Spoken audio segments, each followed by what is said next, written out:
नमस्कार दर्शक हो, आपण सध्या पाहू शकतात की मनुष्य जो आहे हा स्वतःला वेळ देऊ शकत नाही आहे. तो खूप साऱ्या गोष्टींमध्ये अडकलेला आहे. त्याला स्वतःच्या शरीरासाठी वेळ देता येत नाही, तो अध्यात्मासाठी वेळ देत नाही आहे.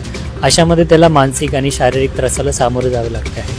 अशामध्ये सत्संग, आध्यात्मिक सत्संग हे माणसाला त्याच्या या दोन गोष्टींपासून त्याला दूर करू शकतो किंवा त्याचा फायदा त्याला या सत्संगामधून होऊ शकतो. तर अशाच एक आध्यात्मिक सत्संगामध्ये आज एस ए न्यूज महाराष्ट्राची टीम आलेली आहे. महाराष्ट्रातील नाशिक जिल्ह्यामधील श्रीकृष्ण लॉन्स येथे जगद्गुरू तत्वदर्शी संत रामपालजी महाराज यांच्या विशाल सत्संगाचे आयोजन करण्यात आलेले आहे. तर चला आपण आतमध्ये जाऊन बघूयात की काय नेमकं या सत्संगमध्ये आहे आणि कशा पद्धतीने या सत्संगाचा उपयोग लोकांना होत आहे. तर दर्शको, इथे गाड्या लावण्यासाठी पार्किंगची सुद्धा व्यवस्था करण्यात आलेली आहे. आपण पाहू शकतात की टू व्हीलर एका बाजूला लागलेले आहेत, फोर व्हीलर एका बाजूला लागलेले आहेत. संत रामपालजी महाराज यांचे मोठ्या प्रमाणात अनुयायी नाशिक जिल्ह्यात सुद्धा आहे. त्यामुळे मोठी संगत आज इथे हे सत्संग ऐकण्यासाठी आलेली आहे. आपण अजून आतमध्ये जाऊयात.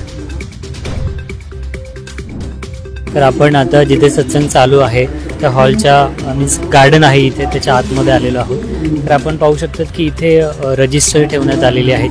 जे कोणी अनुयायी इथे येतात त्यांचे नावं इथे म्हणजे अटेंडन्स एक प्रकारे घेतली जाते. सोबतच इथे चप्पल एकदम व्यवस्थितरित्या ठेवण्यात आलेले आहेत. आपण पाहू शकतात की सर्व चप्पल जे आहेत ते रांगेत ठेवण्यात आलेले आहेत. पुरुषांसाठी वेगळी सुविधा आहे, महिलांसाठी वेगळी सुविधा करण्यात आलेली आहे. सोबतच इथे सेवेदार नेमलेले आहेत, ते व्यवस्थित सगळ्या चप्पल ठेवतात.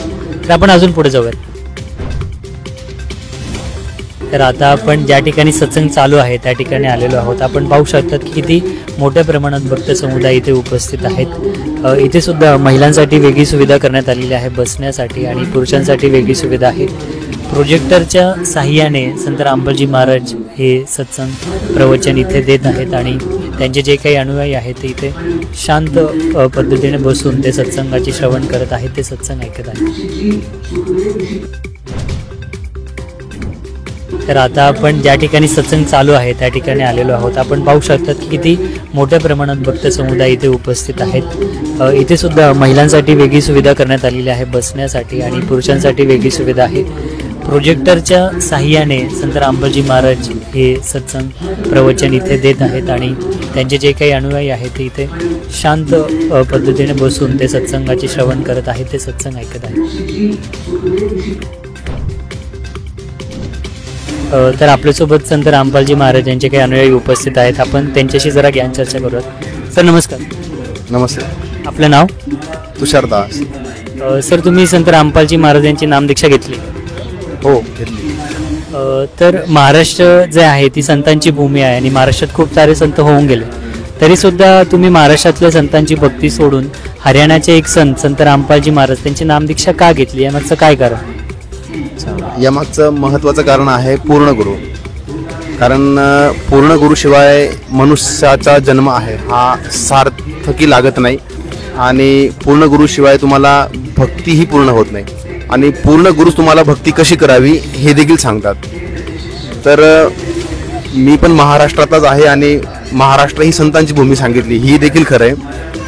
माऊली ज्ञानेश्वर महाराजांनी देखील सांगितलं आहे की चहु वेद जान साही शास्त्र कारण 18 पुराण हरिशी गाती.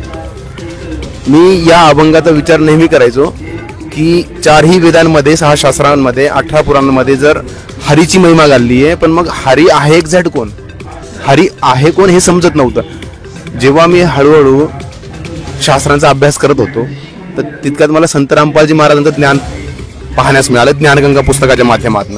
तर त्यामध्ये लिहिलं होतं जी वर्षानुवर्षांपासून आपल्या घरामध्ये असलेली पवित्र भगवद्गीता, ज्या श्लोकांमध्ये ज्या अध्यायांमध्ये आपलं लक्ष जात नव्हतं तर माझं लक्ष गेलं ते ज्ञानगंगा पुस्तक वाचत असताना अध्याय नंबर 4 श्लोक नंबर 34 मध्ये वर्णन सांगितले संत रामपालजी महाराजांनी की पवित्र भगवद्गीतेमध्ये म्हटलंय तुमचा पूर्ण मोक्ष कसा होऊ शकतो, पूर्ण गुरु कसा मिळायला पाहिजे.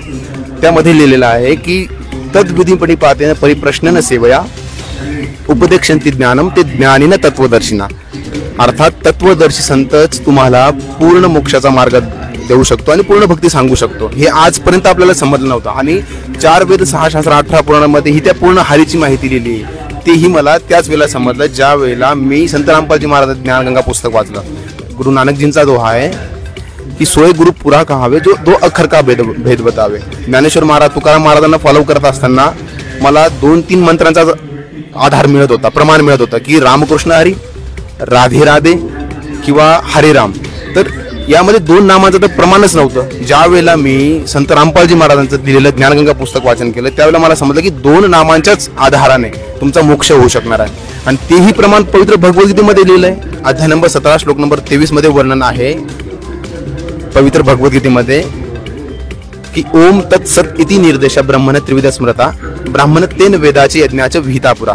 की ओम तत्सत याच मंत्राने मनुष्याचा साधकाचा मोक्ष संभव आहे. या व्यतिरिक्त कुठल्याही मंत्राने तुमचा मोक्ष होऊ शकत नाही. हे ज्ञानगंगामध्ये सुद्धा वर्णित आहे आणि पवित्र भगवद्गीतेमध्ये सुद्धा वर्णित आहे. सत्साई.